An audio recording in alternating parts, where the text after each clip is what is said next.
Gua ada surprise buat lu, Nak. Apa? Itu tadi pura-pura ya?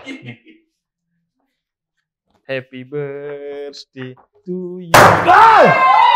Enggak, gua kira tadi briefingannya ini akan dilakukan di akhir obrolan.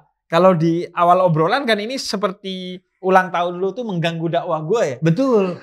Emang tujuannya itu kok. Lagi bagus lagi. Seolah-olah dakwah Islam itu tidak lebih penting dari ulang tahun Onam. Gue harus jadi suami yang baik. Gue harus ngurangin kelakuan gue di umur 20. Ya orang kan makin tua kan harusnya bukan makin amburadul ya. Insya Allah. Ya pertama betul semua tuh. Khairukum li ahli, kata Nabi Muhammad. Sebaik-baiknya kalian adalah yang paling baik terhadap keluarga kalian. Kemudian seringkali seiring dengan pertambahan usia kita, umur kita gak bertambah. Karena kalau dalam Islam usia itu angka, umur itu kesadaran.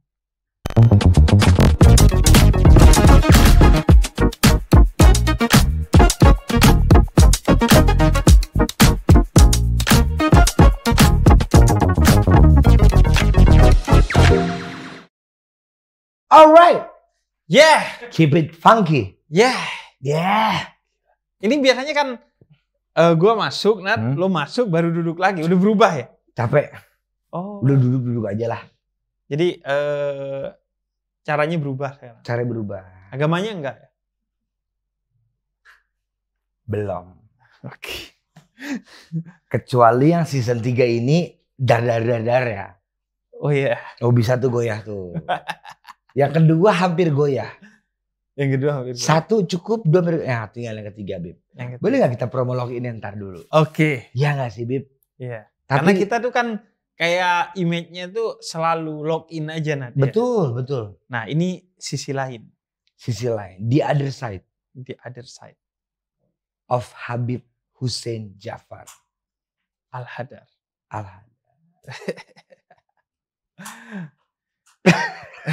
Lu tuh emang selalu mau orang ketawa itu, Bib?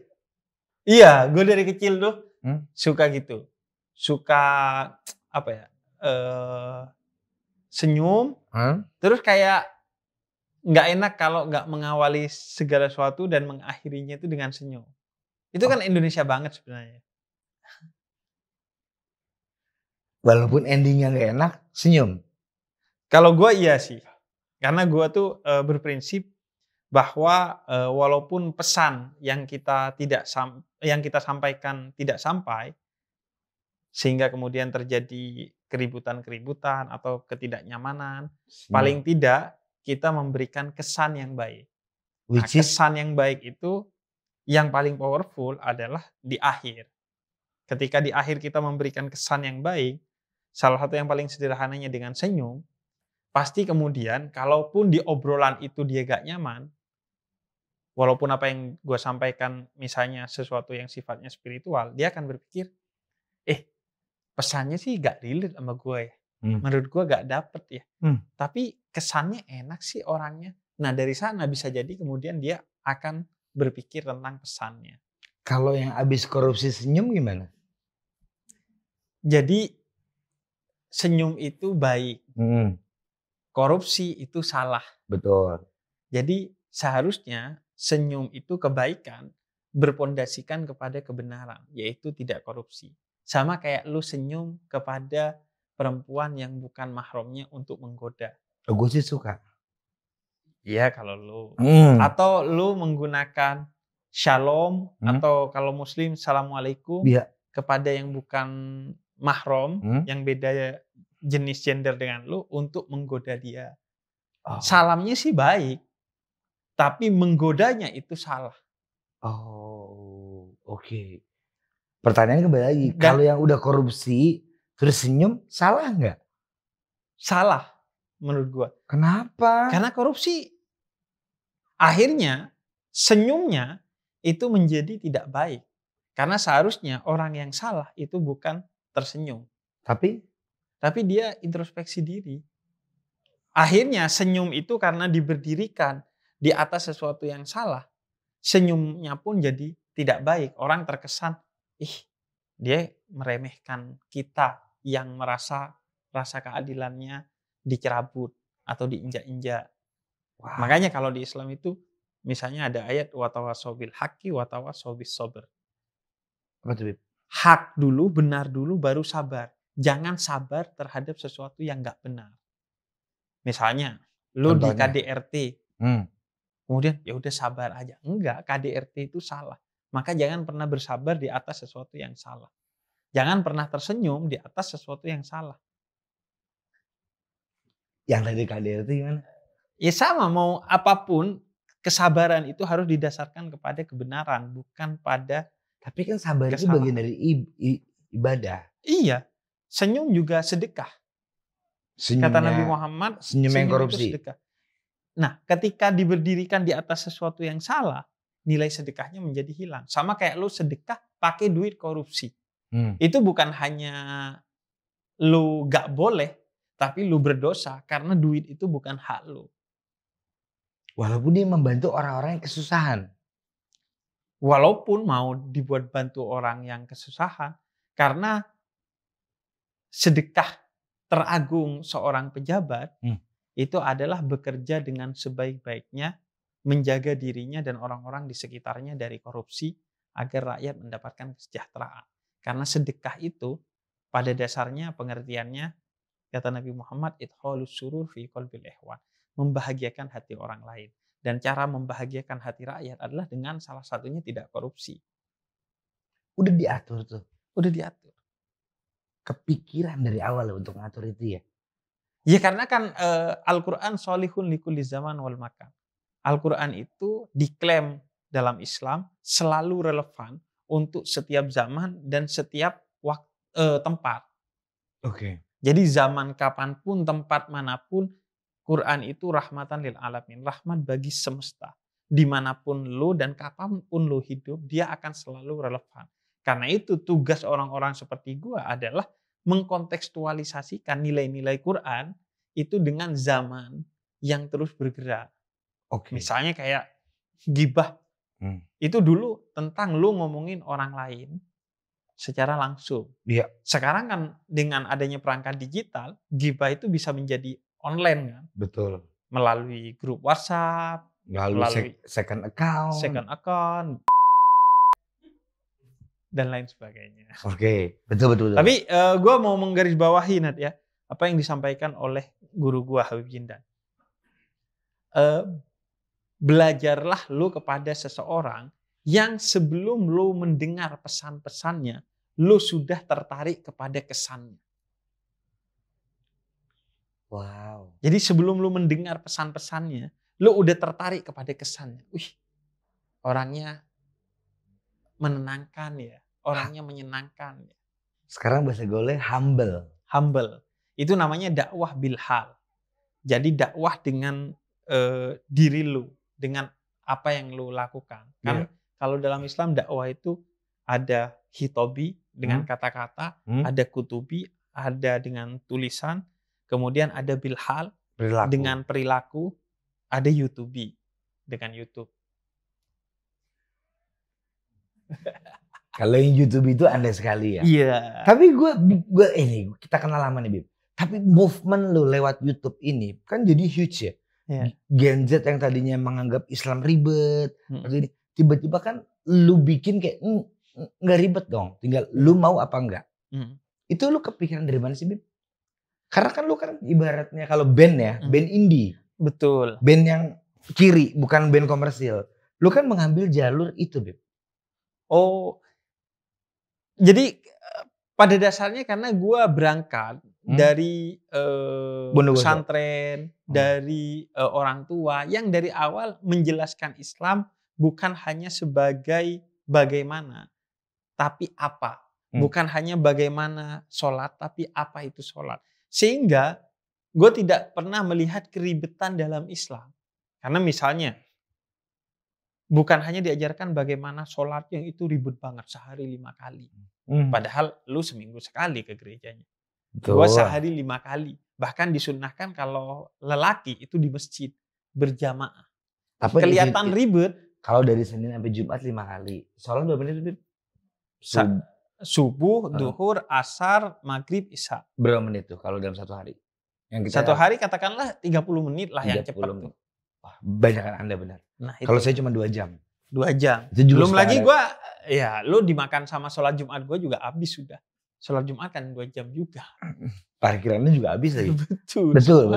Makanya kan kalau parkirannya udah penuh kadang katedral membuka. Ya. Sebagai wujud toleransi untuk umat Islam yang sedang sholat Jumat parkir di katedral. Ya. Begitu juga sebaliknya. Kalau Minggu parkiran katedral penuh, bisa parkir di Istiqlal sebagai bentuk toleransi. Ya. Nah, itu kalau dilihat sebagai bagaimana akan ribet. Tapi kalau lu tahu apa makna sholat, yaitu pertemuan antara seorang hamba dengan Tuhannya, bahkan 5 kali aja kurang. Makanya para spiritualis muslim, seorang sufi, itu hidupnya hanya nungguin sholat karena merasakan keindahan dalam sholat. Bayangin, lu bertemu dengan zat yang paling lu cintai, tidak pernah mengecewakan lu, dan sangat mencintai lu, serta memberikan segalanya kepada lu, dan selalu memaafkan semua kesalahan lu. Lu pasti ketagihan buat ketemu, maka lu gak akan menganggap itu sebagai keribetan. Sama kayak sekolah lah, Nak. Setiap hari kita waktu kecil bangun pagi, kemudian sampai siang, bahkan ekstrakurikuler sampai sore, terasa ribet sekali. Kalau kita gak tahu apa fungsi sekolah. Tapi ketika kita dewasa, banyak orang yang nyesel karena tidak bersekolah dengan baik lantaran keribetan itu justru kita lihat sebagai keindahan kalau kita tahu maknanya. Nah, gue ingin mentransfer itu ke orang-orang di luar sana bahwa lu jangan melihat ini sebagai satu keribetan, tapi lihat ini sebagai satu keindahan, yaitu investasi untuk lu terus bertumbuh menjadi pribadi yang lebih baik sebagai hamba Tuhan. Makanya gue selalu menjelaskan apanya, bukan hanya bagaimananya. Agar lu tahu. Karena kalau lu gak tahu, mustahil lu akan mencintai sesuatu dan melakukan secara tulus sesuatu yang tidak lu ketahui apa gunanya, apa manfaatnya, apa value-nya, dan lain sebagainya. Gokil juga lebih deh. Itu pertama kali core lu pengen dakwah tuh itu yang pengen lu sebarluaskan. Iya, dan itu inspired by my father. Oh, your father? Yeah. Jadi bokap gue selalu bilang, itu orang-orang di luar sana, mereka itu orang-orang yang baik. Tapi mereka menjadi tidak tertarik kepada Islam atau tidak baik atau tidak menjalankan Islam dengan baik karena mereka tidak mendengar penjelasan tentang Islam secara utuh. Kalau Habib Ali Jufri bilangnya, saya bersyukur karena saya belajar Islam dari mulut orang yang Islami. Jadi dengan penuh penjelasan yang rasional, dengan penuh penjelasan yang spiritual, sehingga kemudian utuh dia punya pemahaman tentang apa itu Islam, sehingga ketika menjalankan Islam bukan karena keterpaksaan atau sekedar rutinitas, tapi sebagai satu keindahan yang lu asik di dalamnya. Tapi gue saksi lu sih, misalnya ada beberapa, Bib ada teman gue nih pengen belajar sama lu ya. Lu selalu nanya dulu ke gue, Nat, lu pastiin dulu dia tuh udah paham belum sama agamanya gitu ya. Betul. Lu emang gak pengen maksa-maksa orang biar makin banyak aja ya? Menurut gue banyak sih itu salah satu visi. Tapi banyak yang berkualitas. Kalau gak berkualitas lu juga malas. Buat apa? Kalau gak berkualitas. Makanya dalam Islam kita itu didorong untuk banyak secara kuantiti, tapi juga kuat secara quality. Tanakahu taksuru, kata Nabi Muhammad. Menikahlah kamu agar banyak orang-orang Islam di luar sana, sehingga kemudian aku berbahagia atas banyaknya orang Islam itu. Bukan hanya soal orang Islamnya. Makanya yang harus didorong adalah kualitasnya. Agar orang-orang Islam itu hidup bahagia di dunia dan selamat di akhirat. Karena kita meyakini jalan kebahagiaan di dunia dan keselamatan di akhirat itu ya jalan Islam. Sebagaimana lu meyakini jalan Katolik, Boris meyakini jalan Protestan, Bante meyakini jalan Buddha, orang-orang Bali meyakini jalan-jalan Hindu, orang Pik meyakini jalan Konghucu. Ya kan? Di Pik pasti ada yang Konghucu. Ada banyak. Kan? Karena Di sana kan rata-rata sebagiannya orang Chinese yang Konghucu agamanya. Oh gitu. Itu awal cikal bakal lu ya. Waktu lu muncul nih Bib. Gue pengen mengkampanyekan ini. Kalau Islam tuh gak ribet. Islam tuh begini. Islam tuh begini. Iya. Gue bisa ngomong moderat gak Bib? Moderat. Tapi tagline yang gue gunakan pada saat itu adalah Islam cinta. Gue menjelaskan bahwa segala unsur dalam Islam itu aspek dasarnya adalah cinta. Sebagai bentuk kecintaan Tuhan dan Nabi Muhammad kepada hamba dan umatnya. Agar mereka bisa hidup dengan bahagia di dunia dan selamat di akhirat. Dan jalan cinta ini karena berbasis kepada cinta, maka akan mengasihkan, akan penuh dengan keindahan, dan lain sebagainya. Kalau nggak asik gimana? Kalau nggak asik berarti ada yang salah dari pemahaman dan penerapan Islam yang lu jalankan. Pasti ada yang salah. Ketika misalnya gue belum paham tentang makna puasa, gue menjalaninya maksimal sebagai rutinitas, minimal sebagai keterpaksaan. Gue mencari-cari cara, tempat dan waktu untuk ngebatalin puasa itu. Misalnya di kamar mandi dan lain sebagainya. Tapi ketika gue tahu maknanya, maka gue menjalaninya dengan penuh kesadaran sehingga bukan hanya saat Ramadan, di luar Ramadan pun, misalnya kayak sekarang di bulan Rajab, gue menjalani puasa-puasa karena gue tahu makna dari puasa itu sendiri. Di antaranya dengan puasa gue membangun empati. Dengan puasa gue mengendalikan diri. Dan dengan puasa seminimal-minimalnya kan ada yang namanya diet puasa kan. Apa itu? Iya, ada ini kan intermittent fasting. Oh ada? Iya. Anda baru kenal intermittent fasting sekarang, Islam sudah mengajarkan dari dulu. Bahkan agama-agama lain juga udah mengajarkan lebih dulu dari Islam. Ya. Makanya disebutnya kan dalam Al-Quran, kutiba alaikumusiyam kama kutiba alal ladzina min qablikum. Sebagaimana puasa ini kamu lakukan, juga dilakukan oleh orang-orang sebelum kamu. Bahkan salah satu titik toleransi dalam ritual Islam itu adalah puasa. Baik yang puasa wajib, sebagaimana tadi ayatnya gue jelasin, maupun puasa sunnah. Misalnya puasa sunnah yang dilakukan di tahun baru Islam, yaitu bulan Muharram. Ada namanya puasa Asyura.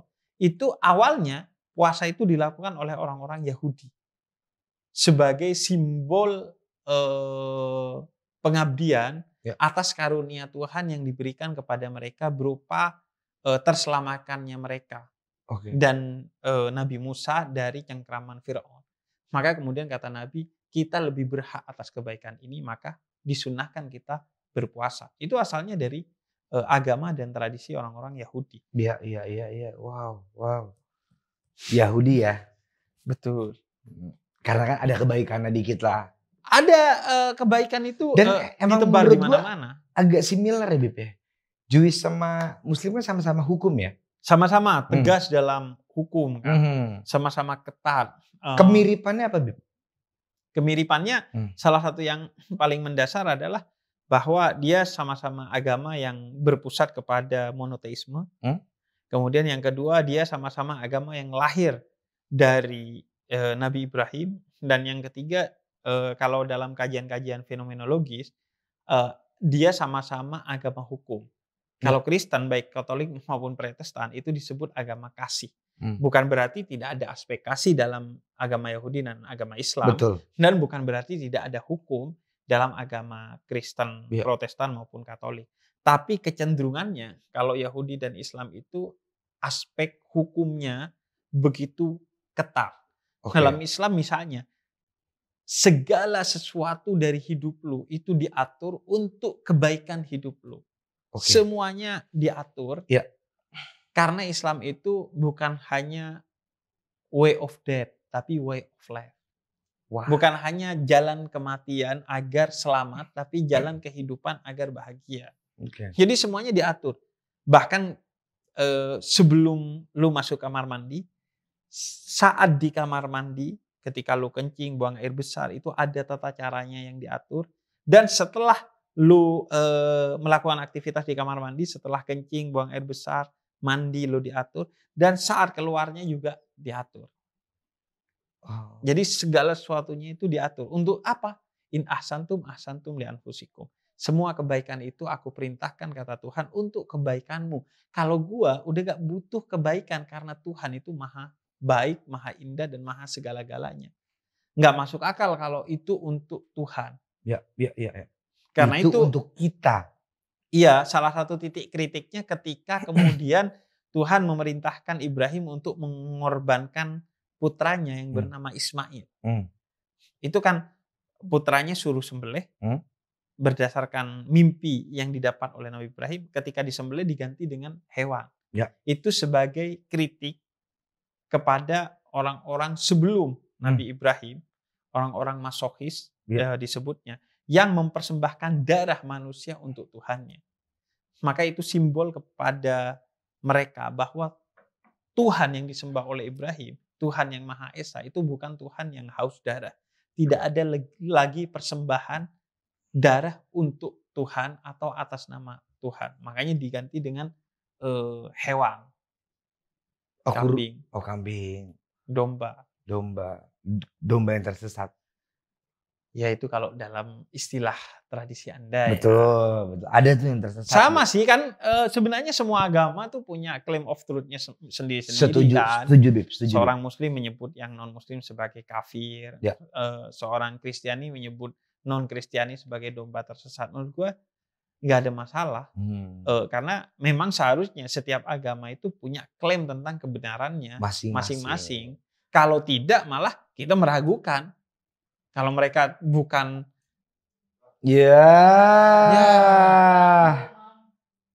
Kenapa ini?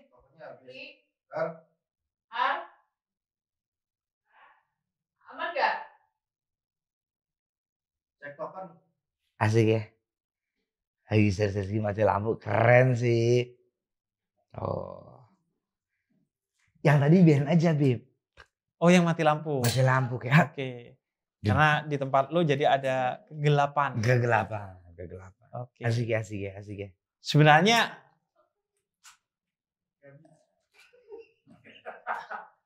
ini udah bisa di-roll belum?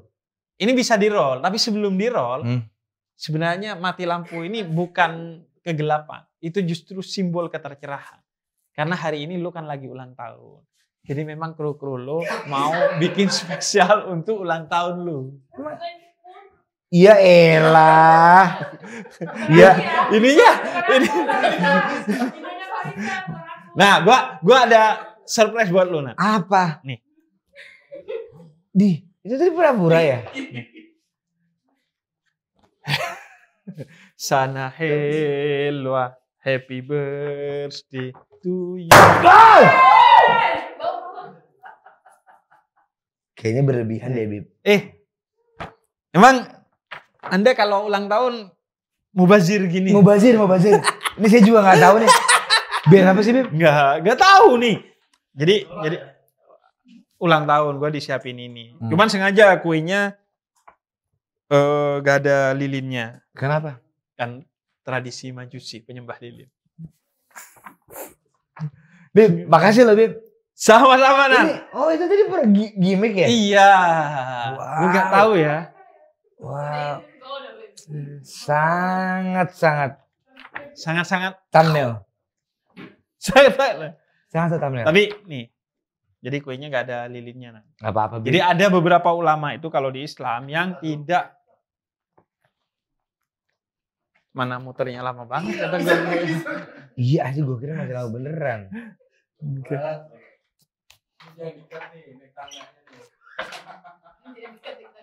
Letangnya jangan dikat, malah lucu. Iya. Oh, ribet. Itu nganu apa lo? Oh, lampu. Ribet sendiri kan? Sosokan. Ribet sendiri. Lu ulang tahun lu membawa kesialan kan? Iya kan? Udah, emang kita tadi gini. Biar apalah berantakan gini. Iya, kan brutal kan ya? Apa? Iya. This is art, bro. This is called art, man. Yeah, man. Jadi ada sebagian orang itu yang tidak memperbolehkan meniup lilin karena dianggap tasabuh. Tasabuh itu menyerupai kaum selain Islam. Dalam konteks ini adalah orang-orang Majusi.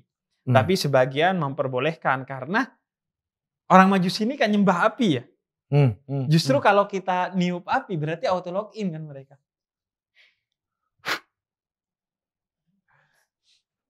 Dan itu lebih ke doktrin-doktrin tentang identitas. Iya juga. Di masa politik identitas antara agama pada saat itu, maka untuk memperkuat identitas Islam biasanya tradisi-tradisi yang bukan datang dari Islam itu didorong untuk dihindari oleh orang-orang Islam agar identitas keislamannya lebih kuat di masa-masa politis. Nice Ya. Amazing, really good. Really... Yeah. Lu ulang tahunnya berarti tanggal berapa, Nat? 4 hari ini. Oh, 4 Januari. Pas kita ketemu. 4 Januari kita ketemu. Padahal kita gak janjian untuk ulang tahun kan? Kita gak janjian. Gue gak tahu juga kalau lu lagi ulang tahun dan gak peduli juga sih sebenarnya. Capricorn. Serius, gue gak peduli Nat sebenarnya sama kok. Gue juga tadi gak suka gitu-gitu kayak ngapain sih? Oh iya. Tapi lu ini kan nanti setelah syuting bakal makan bareng sama keluarga. Bokap lu kan? Cuman gue makan aja gak suka. Tapi itu karena ulang tahun lu? Ulang tahun gue. Oh. Minimal mengingat lah. Gue setelah menikah sih baru dirayakan karena istri gue yang minta. Sebelumnya lu gak mau? Bukan gak mau, sebelumnya gak ada tradisi itu di keluarga gue. Oh ya udah ulang tahun aja kan?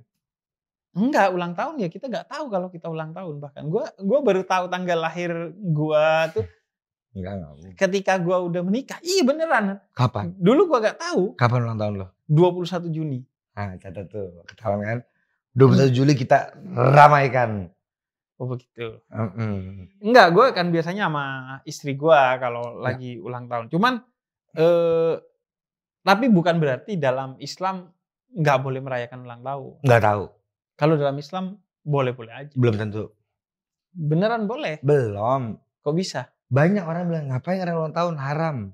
Iya, enggak sebenarnya. Karena bahkan di Al-Quran dikatakan ketika kamu diberikan karunia dan rahmat dari Tuhan, maka berbahagialah. Qul bi fadlillah wa bi rahmati fabidzalika falyafrahu. Atas karunia dan rahmat yang Tuhan berikan kepada kamu, berbahagialah. Nah, hari ini kayak lu kan merayakan karunia dan rahmat terbesar yang diberikan oleh Tuhan, salah satunya yaitu kesehatan, kemudian umur, dan lain sebagainya, maka berbahagia. Yang penting dalam koridor-koridor yang positif kalau dalam Islam dan yang dibenarkan dalam Islam. Kalau nggak positif? Nah, kalau yang nggak positif mah jangankan pas ulang tahun, mau bukan ulang tahun juga nggak boleh. Iya kan? Bener. Yang penting kan ini sebagai wujud syukur, tapi secara positif. Iya. Wow. Ribet-ribet gininya nih yang bikin gue. Ini gue juga males nih, ngapain sih? Sosok mati lampu gitu kayak agak ini ya. Trans. Enggak, gue kira tadi briefingannya ini akan dilakukan di akhir obrolan. Kalau di awal obrolan kan ini seperti ulang tahun lu tuh mengganggu dakwah gue ya. Betul. Emang tujuannya itu kok. Gue lagi dakwah diganggu sama ulang tahun. Lagi bagus. Seolah-olah dakwah Islam itu tidak lebih penting dari ulang tahun Onan. Emang itu tujuannya? Padahal bullshit. Enggak, tapi itu tadi yang gue bilang kan, salah satu dakwah Islam itu bilhal dengan perilaku, diantaranya yaitu ithalus surur, membahagiakan hati orang lain. Siapa tahu setelah lu bahagia, wah Habib effort banget nih. Kayaknya gue respect deh Habib begini tuh karena dia sebagai seorang muslim. Gue respect pada Islam. Akhirnya lu nggak salah paham pada Islam. Karena tokoh-tokoh lain kok nggak datang gitu ya. Cuman gue ya. Iya. Bahkan nggak ada tokoh dari agama lain, bahkan dari agama lu sendiri. Sosa. Jangan di framing ke sana dong. Saya aja gak sengaja ke sini. Tapi apa harapan lu, Nat? Harapan gua? Simple sih, Bib. Being a good husband. Wow. Abis itu nyadar kalau lu udah tidak muda lagi, responsible lu tambah tinggi, kelakuan lu harus lu jaga karena you're not young anymore.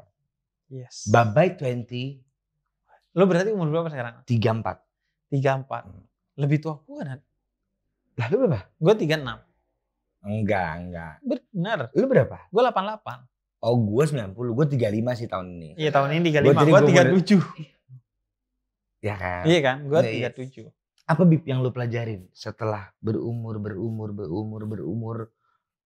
Kan kita kan makin dewasa, makin wise, makin ini, makin itu. Kalau lu apa? Ya pertama betul semua tuh. Khairukum li ahli, kata Nabi Muhammad. Sebaik-baiknya kalian adalah yang paling baik terhadap keluarga kalian. Ya. Kemudian seringkali seiring dengan pertambahan usia kita, umur kita gak bertambah. Karena kalau dalam Islam, usia itu angka, umur itu kesadaran. Makin tua tapi gak makin dewasa. Itu yang gue khawatirkan. Kayak bokap gue lu. Bokap gue juga ngomong gitu, kayak dia Islam deh.